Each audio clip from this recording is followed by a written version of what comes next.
विठ्ठल विठ्ठल नाम भजो हरि विठ्ठला।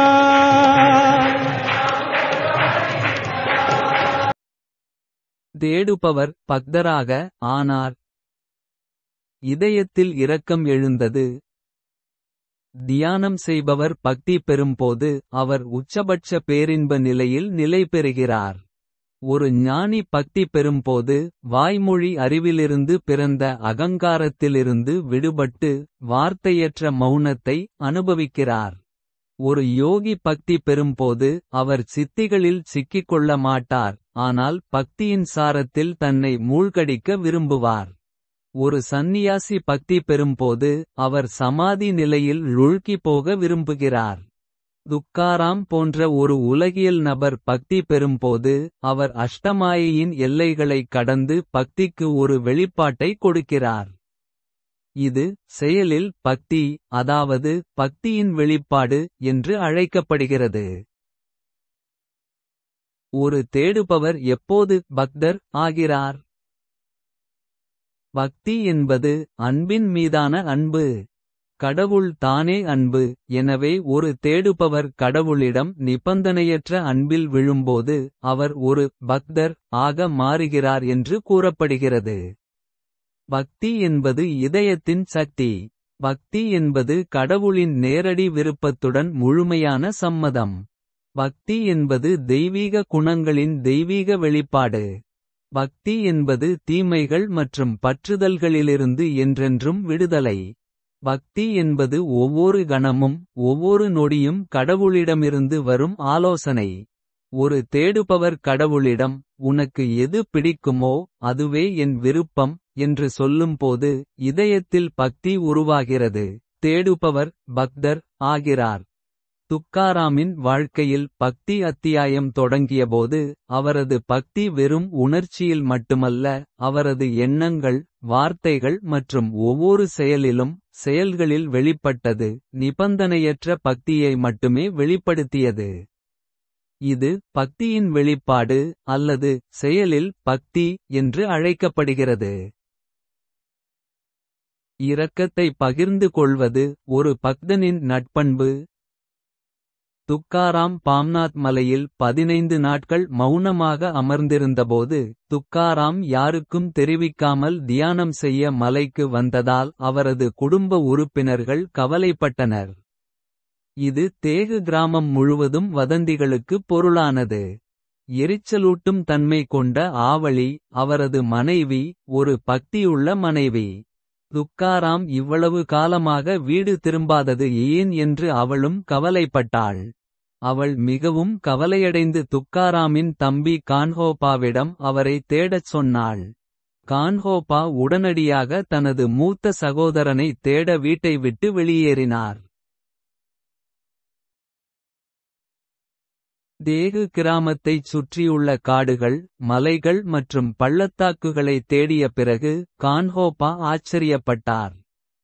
இறுதியாக அவர் பாம்நாத் மலையை அடைந்தார். என்ன ஒரு ஆச்சரியம்! அங்கு துக்காராமை அவர் இதற்கு முன்பு பார்த்திராத ஒரு வடிவத்தில் கண்டார். துக்காராம் அமைதியாக அமர்ந்தார். அவரது உடல் பாம்புகள், தேள்கள் மற்றும் சிங்கங்கள் உட்பட பல்வேறு உயிரினங்களால் மூடப்பட்டிருந்தது. துக்காராமின் உடலில் ஒரு தனித்துவமான பிரகாசம் பிரகாசித்தது, அவருக்குள் அறிவின் ஒளி பரவியது போல. தனது சகோதரனின் தெய்வீக வடிவத்தைக் கண்டதில் கான்ஹோபா பாக்கியவானாக உணர்ந்தார். துக்காராமை ஆச்சரியத்துடனும் உணர்ச்சிபூர்வமாக அவர் பார்த்தார். இன்று என் கண்கள் திருப்தி அடைந்தன, என் வாழ்க்கை அர்த்தமுள்ளதாகிவிட்டது என்று கூறுவது போல. ஒரு மனநிறைவு கான்ஹோபாவை நிரப்பியது. துக்காராம் ஞானம் பெற்ற இடத்தில் ஒரு கல்லை வைத்து அந்த புனித இடத்திற்கு மரியாதை செலுத்தி 2 சகோதரர்களும் இந்திராயணி நதிக்குச் சென்றனர். அங்கு துக்காராம் 15 நாள் உண்ணாவிரதத்தை முடித்து நதியில் நீராடினார். அவரது சகோதரர் கண் மற்றும் மனைவி ஆவலி துக்காராமனை பற்றற்ற தன்மையை கைவிடுமாறு வற்புறுத்தியபோது துக்காராம் என்னுடன் எந்த உலக விஷயங்களையும் விவாதிக்க வேண்டாம் என்று உறுதியாக கூறினார். ஏனெனில் அவர் இப்போது துறவையும் உலகத்தின் மீது இரக்கத்தையும் வளர்த்து கொண்டார். குளித்த பிறகு துக்காராம் கான்ஹோபாவிடம் அப்பா தான் கடன் கொடுத்தவர்களின் கடன்களை மன்னிக்கப் போகிறார். எனவே கடன்களுடன் தொடர்புடைய அனைத்து பேரேடுகள் மற்றும் அடமான பத்திரங்களையும் கொண்டு வாருங்கள். அவற்றை இந்திராயணியில் மூழ்கடிப்பதன் மூலம் பஞ்சத்தால் பாதிக்கப்பட்ட மக்களை விடுவிக்க முடியும். துக்காராமின் இந்த விருப்பத்தைக் கேட்டு கான்ஹோபா ஆச்சரியப்பட்டார். துக்காராமை சமாதானப்படுத்த அவர் கடுமையாக முயன்றார். ஆனால் அனைத்தும் வீண். கான்ஹோபா, இப்போது நீங்கள் ஒரு ஞானியாகிவிட்டீர்கள். ஆனால் நான் ஒரு சாதாரண குடும்பஸ்தன். என் மனைவி மற்றும் குழந்தைகளின் பொறுப்பு என் தோள்களில் உள்ளது. நான் எப்படி அனைத்து பேரேடுகள் மற்றும் அடமான பத்திரங்களையும் உங்களுக்கு கொடுக்க முடியும் என்றார். இதை கேட்ட பக்தர் துக்காராம், சரி, எல்லா அடமான குறிப்புகளையும் கடனாளிகள் வாங்கிய கடன்களை பதிவு செய்ய பயன்படுத்தப்படும் ஆவணங்கள் 2 சம பாகங்களாகப் பிரிப்போம். நீங்கள் உங்கள் பங்கை எடுத்துக்கொண்டு உங்கள் வீட்டை நடத்துங்கள். இப்போது விட்டல் தவிர வேறு யார் என்னை கவனித்துக் கொள்வார்கள்? விட்டல் தானே என் குடும்பத்தின் வாழ்வாதாரத்தை கவனித்துக் கொள்வார். கான்ஹோபா, என்னை பற்றி கவலைப்படாதே. போய் எல்லா அடமான குறிப்புகளையும் கொண்டு வா என்றார். கான்ஹோபா அனைத்து ஆவணங்களையும் அடமான பத்திரங்களையும் கொண்டு வந்தான். அவற்றில் பாதியை இந்திராயணி நதியில் துக்காராம் வீசினானர். இதைக் கண்ட ஆவலளி கோபமடைந்தான். ஆனால் இப்போது துக்காராமுக்கு விட்டலைத் தவிர வேறு வழியில்லை. ஆன்மீக பயிற்சி மூலம் என்னுள் வளர்க்கப்பட்ட பற்றின்மை உணர்வு என்றென்றும் நிலைத்திருக்கிறது.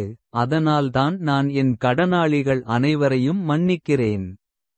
இப்போது நான் என்றென்றும் நிதி பரிவர்த்தனைகளிலிருந்து விடுபட்டுள்ளேன்.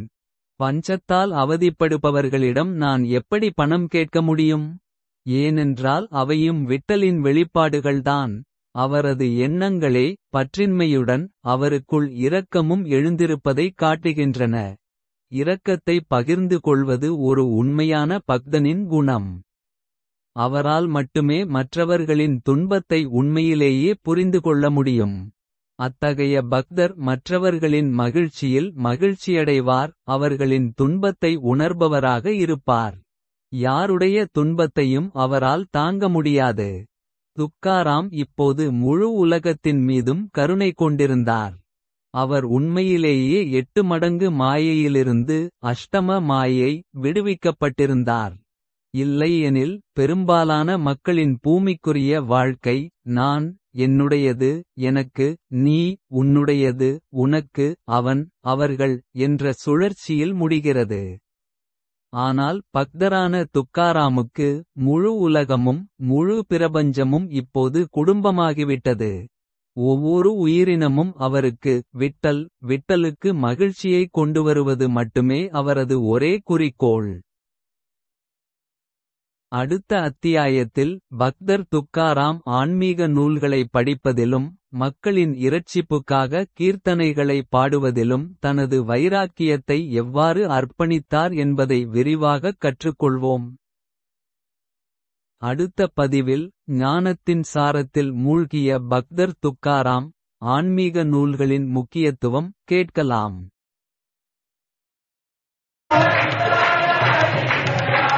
विठ्ठल विठ्ठल नाम भजो हरि विठ्ठला।